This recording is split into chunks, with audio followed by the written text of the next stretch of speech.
What's up, you guys? Welcome back to WideBody Nation. Yet again, the Dodge Charger and Challenger assembly plant.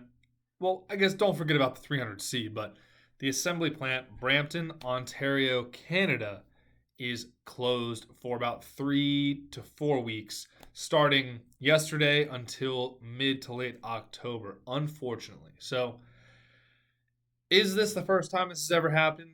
Obviously not, especially within the past 2 years. There have been many closures, whether it was a week, 2 weeks, 4 weeks, and maybe just sporadic interruptions to production. But, you know, I know of many people who put in their orders in early to mid 2022 and they still have not gotten their vehicles. And just bottom line up front, this is not looking good for people who have 2022s still in the system here.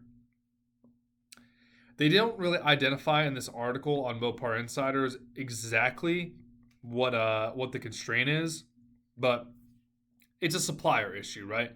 It's not a labor issue, it's a supplier issue. Now, the previous excuse from Mopar and from Dodge and all that was mainly the microchips. But you got to remember, there's other things beside microchips that go into these cars. There's even a tire shortage right now. So you got to understand that at scale, when they're producing these cars, that even if you as a consumer can go out and get tires, maybe the batches of tires that are supposed to be coming in by the thousands are getting inhibited or prevented or whatever it may be from coming in. So this is a bad time for this to be happening, because not only is Dodge delaying your orders or my future orders with the 2023s, but they've also already delayed their own SEMA build, that is crazy to me. Like, why wouldn't they just divert extra resources to the SEMA build? Presumably it's one or two cars for SEMA, and it's $1 billion corporation. Why wouldn't they just? Yeah, I get it. Like, they're pausing production. I understand that. Why would they not just divert resources to make sure that they could release it at the biggest? This is the last SEMA they have to release a car at that is a Scat Pack, a Hellcat, a Charger, a Challenger, or a 300. So, blowing my mind there. But before we fully get into these ramifications, just remember, destroyer1320.com, code WBN. I'm not the cops. I'm not a lawyer. I am not some sort of security guard. But we do have a product that is not that expensive, and you have a discount code, and all you got to do is order it. It'll be at your house within a week, and it is super easy to install. And then they really won't be able to steal your car unless you basically allow them to steal it by putting this product on there. So, yes, it's only part of a well-rounded theft deterrent solution, but it is so obvious that I really do not have the words right now to explain how annoyed I'm getting at people sending me screenshots or recordings of their cars being stolen in exactly this way. The Durango, the stolen Durango, the stolen Hellcat comes up. Someone breaks in your back window, because on some of these cars, the back window alarm doesn't even set off the alarm, breaking it. And even if it does set off the alarm, they unplug your battery so the alarm stops going off. And then they just put your car in neutral. They push it out themselves. Then they push it with the car. And then either they push it onto a tow truck, they just tow it away, trailer, or they just push it around the block, reprogram the key through the star connector or the OBD2, and it is easy money. These cars are insanely easy to steal, and that is why we are coming out with reviews of not just our own product, but with many, many other products. So, last thing, destroyer1320.com. Destroyer1320 wanted me to ask you guys exactly who is interested in the 2022 Charger model, because Dodge is a mass-produced company, so there's a little tweak with the trim and the device on the 2022 specifically, which is why when you go on here to shop TDS covers, it says not for 2022, because the 2022 fits a little bit different. All right. And when you install it, it's going to look like this. But on the 2022s, the trim around here is ever so slightly different. So that is why we are tweaking the design. So comment down below if you're waiting on the 2022 because we are trying to get this thing on the page. All right.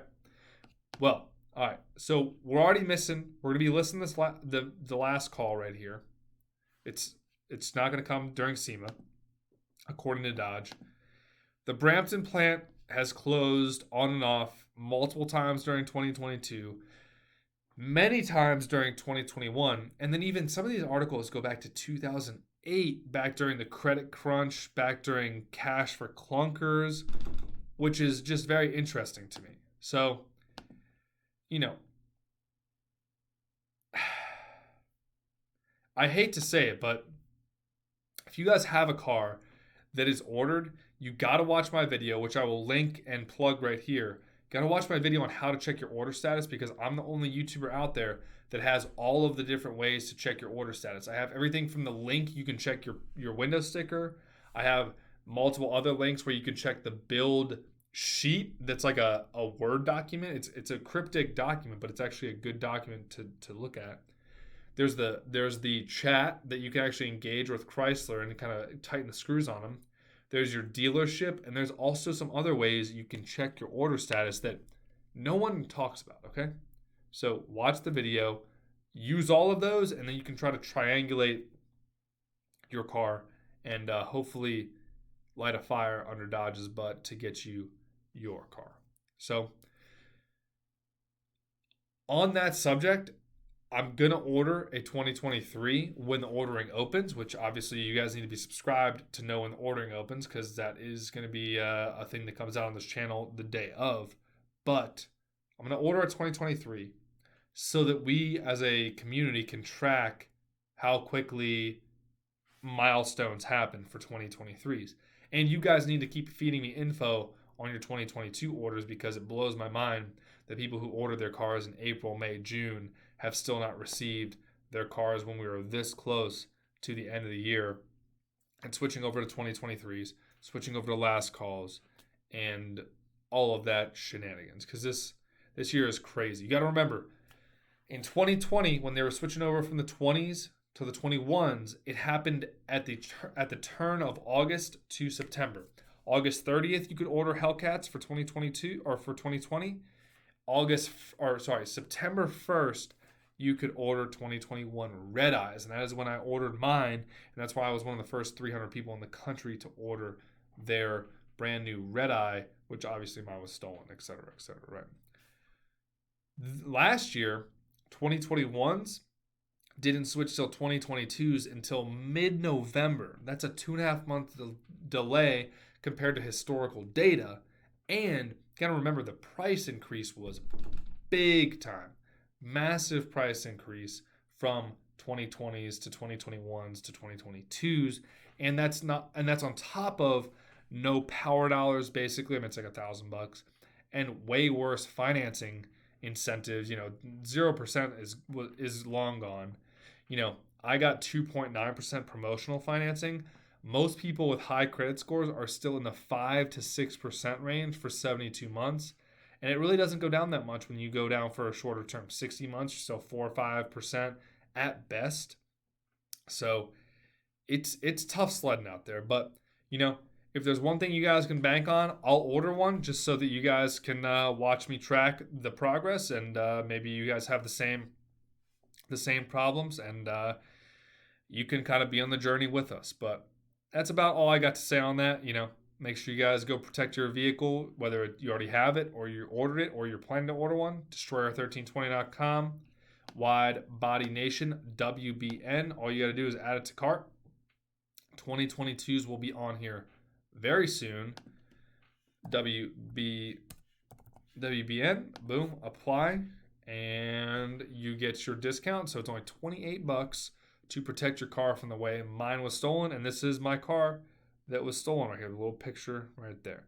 And very soon the 2022s are coming to the site. So I appreciate y'all for tuning in. Stay safe out there, and I will see you when I pick up the 2022 Jailbreak from Window Tinting which is a part of theft prevention. Spent a lot on this window tint for the best there is, as far as like quality of service and quality of material. So stay safe out there, and I'll see you guys for that next video.